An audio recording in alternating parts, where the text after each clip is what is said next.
My husband's best friend tried to assault me, but my husband doesn't believe me. Trust is blind, and I guess I was too, and I'm still trying to forgive myself for being tolerant when I should have lost my poop. My husband and I are both 30 years old, and we have been together for 5 years since we met in college.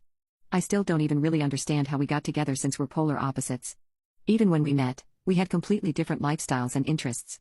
I was president of robotics, and he was quarterback of our college's football team. He was a half-ed journalism major. Meanwhile, I was a physics major who went on to get my master's. Either way, we met one day at a school event and hit it off.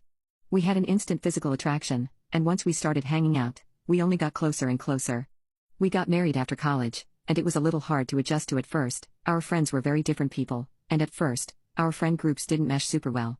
My husband had been in a frat in college, and he stayed friends with a few of his frat brothers. I was not a fan of any of them, especially his friend Jerry. Jerry was a serial cheater. He always got belligerently intoxicated at every social event, and I just found him to be very obnoxious with an awful sense of humor. None of my husband's other friends are as SHG as him, so I just put up with him as the years went on. But there's no way I could have prepared myself for the storm that Jerry would eventually rain down on my husband and I's marriage. As I said, one of Jerry's habits was getting ridiculously intoxicated at every single social event that I ever saw him at, which included dinner parties and barbecues that my husband and I would host at our house. We had been hosting for about a year now, and despite Jerry getting rowdy, he never caused more of an issue than maybe breaking a couple wine glasses here and there. Yet this all changed the last time my husband and I had our friends over. It's getting colder where we live, so we wanted to have one last backyard barbecue before the cold season started. The night came, and everything was going well. Everyone was having fun, and my husband was showing some friends his record collection in the other room while I was bringing out some more finger food from the kitchen. I was totally alone in the kitchen as I arranged the new platter, and I thought the rest of the guests were in the backyard, but to my surprise, Jerry walked in. I was holding the tray of food with both hands, and I politely asked him to pardon me so I could get back out to the party. He just kept standing in the doorway, staring at me with this creepy, inebriated glaze over his eyes. As soon as he didn't answer me, or move out of my way, an intense wave of panic washed over me. I just didn't like the way he was looking at me, and the next thing I knew, he was taking a step towards me so close that his chest was touching the tray. My husband's best friend tried to assault me, but my husband doesn't believe me. Jerry then looked me up and down and said, "That looks effing good, I'd love to have a taste." I was uneasy, but I said he was free to help himself to the food on the tray if he wanted some. Before I could do anything, Jerry was leaning in even closer to me, and placing both his hands on my behind. He squeezed and said, "Bet it tastes even better." If I hadn't froze, I would have dropped the tray of food all over his feet. I don't know what came over me. I just couldn't believe something like this was happening to me in my own home. It was disgusting, and I felt frozen in time. He let go and stumbled away. It was obvious he was super intoxicated, but he had never done something like that to me before. I was shocked. I threw the tray on the counter and ran to the bathroom to cry. I was so frustrated at myself for not standing up for myself. Why didn't I stomp on his foot or scream at the top of my lungs? Obviously, I wanted to end the party right there. I just wanted to be alone with my husband and tell him what happened. But I just felt so embarrassed, and I think I was in denial over how bad the incident was. So I just fixed my makeup and went back out to the party.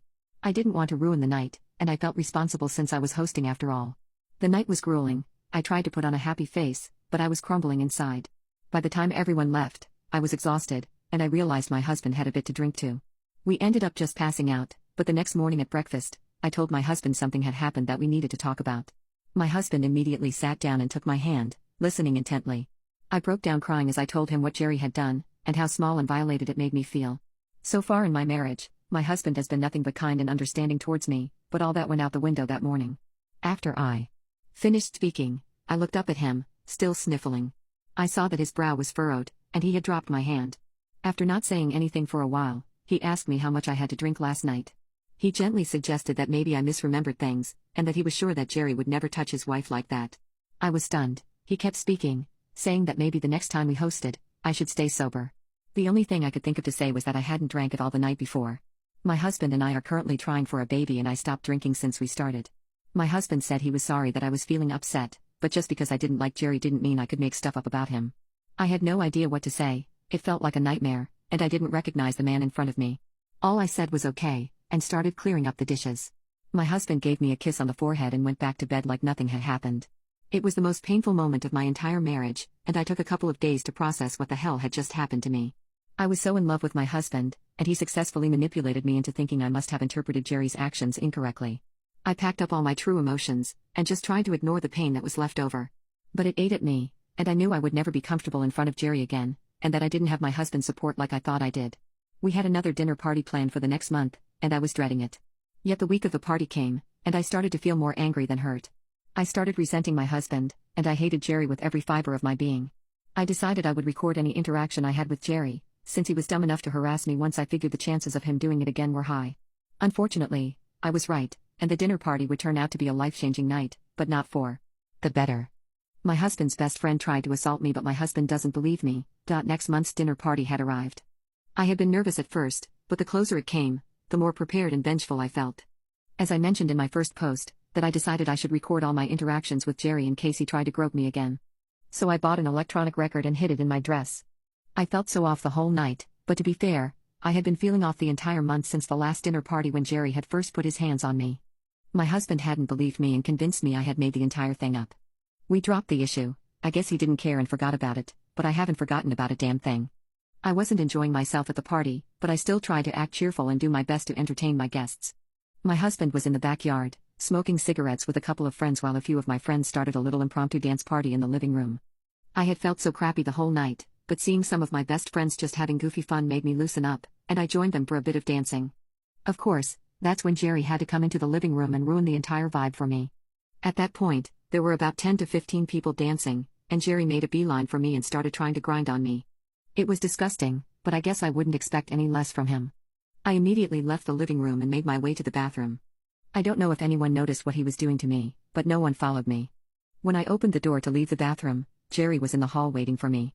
My stomach dropped, but then I remembered I had the recording device in case he tried anything. As I walked past him, I told him I was tired of his harassment and to leave me alone.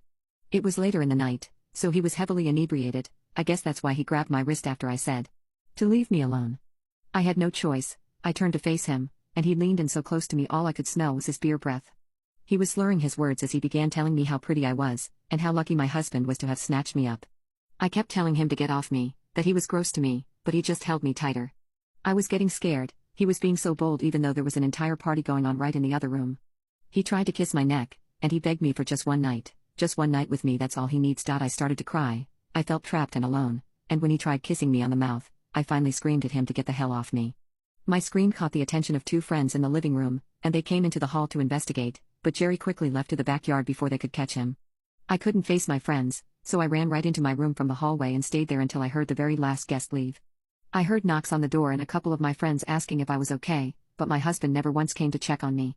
Instead, when he finally came to bed, he picked a fight with me.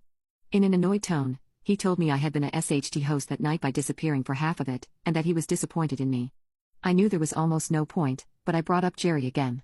My husband literally rolled his eyes as I spoke about his best friend trying to kiss me, and grabbing my body. Again, he didn't believe me, he never would, and in that moment, I realized my husband didn't love me and maybe never had. I stopped trying to advocate for myself and just went to sleep. He slept on the couch that night, and things were silent and tense in our house for the week after. It was the hardest decision I've ever made in my life, but I contacted a divorce lawyer that same week. It didn't take long for me to get the divorce documents, and I decided I wanted to serve them too. My husband myself. So that Friday, I waited for him to get home, and sat on the living room couch with two objects placed on the coffee table in front of me. The divorce papers, and the recording device that held all the audio of Jerry harassing me at the last party. I listened to the recording even though it was difficult. You can hear every nasty word Jerry said to me, and you can almost feel his hot breath through the recording since he was standing so close to me. When my husband got home and saw me sitting there, all he said was, "Ready to apologize?" That was before he walked over and saw the papers on the table. Confusion washed over his face, and he looked at the papers, then up at me. I told him flat out that they were divorce papers, and he immediately started arguing and saying I was acting crazy. But instead of letting him speak, I put my finger up and pressed play on the recording device. I didn't blink or break eye contact for the entirety of the recording. I watched guilt and shame engulf my husband's idiot face as we listened to Jerry being caught red-handed. His jaw dropped, and the room was silent for a few minutes after the recording ended. Then, my husband fell to his knees and started apologizing to me with all the crocodile tears he could muster. I just looked down at my pathetic ex-husband, and he asked if there was anything he could do to make this right, but all I said was, "Sign them."